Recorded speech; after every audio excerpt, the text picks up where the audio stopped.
A mysterious, highly contagious disease causing children to violently cough was first discovered in the Middle Ages. In Italy, it was known as dog bark.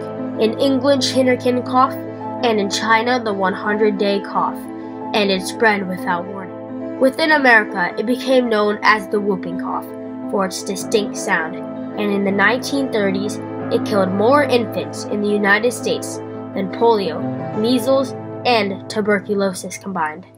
At the height of the Great Depression, with limited funding, Dr. Pearl Kendrick researched and developed the first successful pertussis vaccine, a new frontier in disease prevention. Her achievement in adding this life-saving vaccine to standard inoculations for infants was a trailblazing advancement that vastly increased the U.S. life expectancy for children, saving millions of lives. This success against all odds by a pioneering female researcher has inspired future generations of women to pursue careers in science. According to the National Library of Medicine, in the late 1800s, scientists had developed vaccines to control many infectious diseases, including smallpox and typhoid fever. However, this new frontier of medical advancements inspired public policies that were not without criticism. In 1879, the Anti-Vaccination Society of America was founded, concerned over the perceived violation of personal liberty and choice. As work in microbiology continued to progress, the bacteria Bordetella pertussis, which causes whooping cough, was discovered in Belgium by Jules Bordet and Octave Gengot in 1906. By 1914, pharmaceutical companies in the United States sold many pertussis and mixed serum pertussis vaccines made to both treat and prevent whooping cough. However, they were not effective and children were still dying. In 1929, just 10 years after World War I ended, the Great Depression began and left many Americans in poverty. Across the country, people could not find food, jobs, or health care. This led to poor living conditions and increased the circulation of disease, escalating the need for public health care and preventative medicine. In addition, while educational opportunities for women had risen, a lack of employment opportunities for women remained.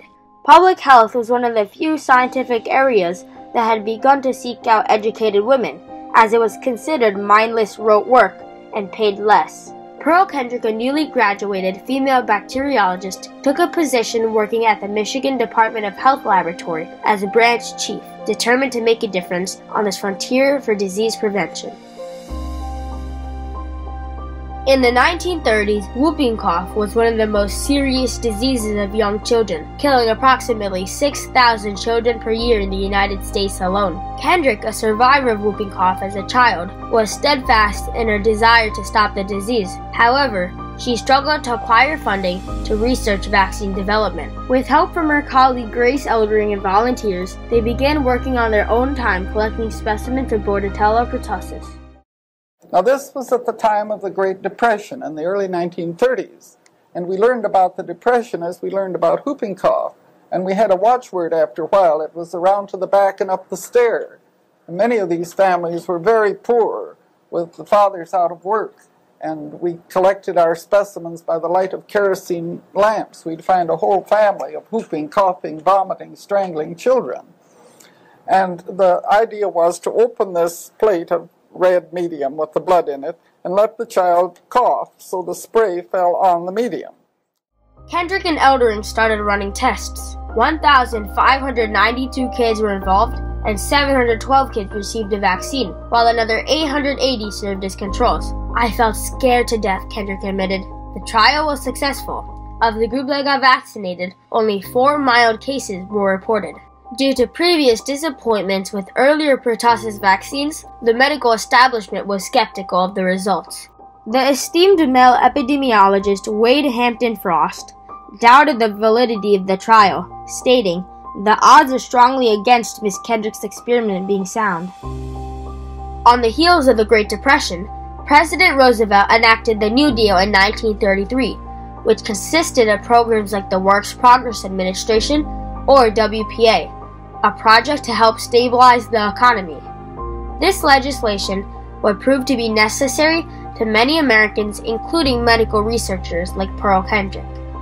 In 1936, when they were desperate for funds and their research was in jeopardy, Kendrick astutely brought First Lady Eleanor Roosevelt, a human rights pioneer, to the lab to advocate for her public health work. And we had help of the WPA, Works Progress Administration, and we don't allow people to say bad things about the WPA, because we couldn't have done this study, absolutely couldn't have done it, without the help that we got from the WPA.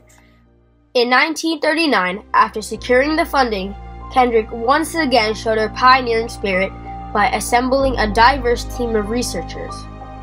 This group included Lonnie Clinton Gordon, an African-American woman who was having difficulty finding employment due to racial and gender discrimination. Gordon supported pertussis research at the Grand Rapids lab, where she contributed in isolating an especially harmful strain of pertussis that made an even more effective vaccine than the first. I knew what my mission was to be: help find the cultural sufficient virulence to make the vaccine. Any headlines, I mean, that's not the way it worked. You achieved something and you were glad for that. In 1944, the American Medical Association added Kendrick's pertussis vaccine to the list of recommended immunizations, and pertussis cases began dropping rapidly.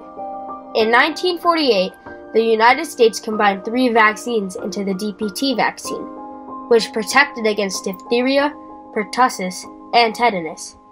Kendrick was chosen to promote international vaccine standards in Latin America and the Soviet Union from the World Health Organization. In later years, Doctors Kendrick and Eldering combined the DPT vaccine with the inactivated poliovirus vaccine, or IPV. The merging of these 2 vaccines dramatically dropped the amount of required injections, an advancement that limited the pincushion effect on children receiving multiple vaccination shots at a time. Overall deaths dropped from 7,518 in 1934 to just 10 a year by the early 1970s.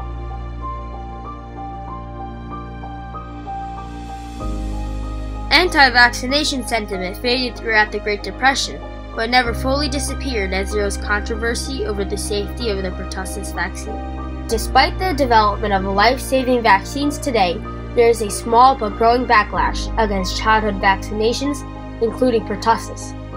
This reluctance can be attributed to opinions spread on social media, the fear of side effects, religious beliefs, and more. As a result, childhood diseases continue to spread.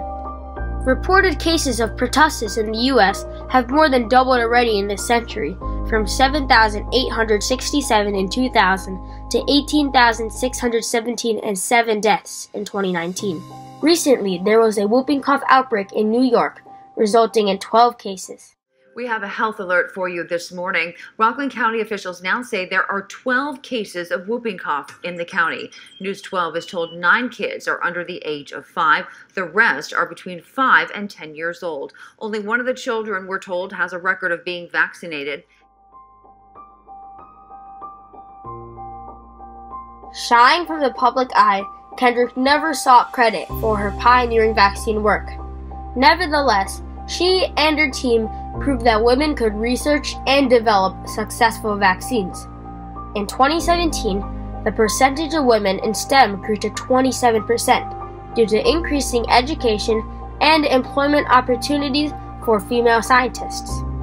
Her tenacity in securing funding and work ethic is exemplified by female biochemist Catalin Carico, who helped develop the COVID-19 vaccine. The life expectancy for children worldwide has increased due to the vaccine developed by Dr. Kendrick, and her work with the World Health Organization has paved the way for eventual eradication of pertussis.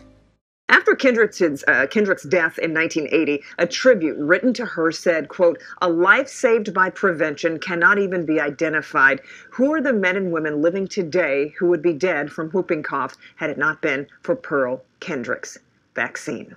No doubt there were several 100,000 of them, perhaps some of our parents and grandparents among them. A life saved by prevention can't be counted, but it most certainly counts. Today, Dr. Pearl Kendrick is remembered for her relentless spirit toward developing and standardizing the life-saving pertussis vaccine, a new frontier in disease prevention.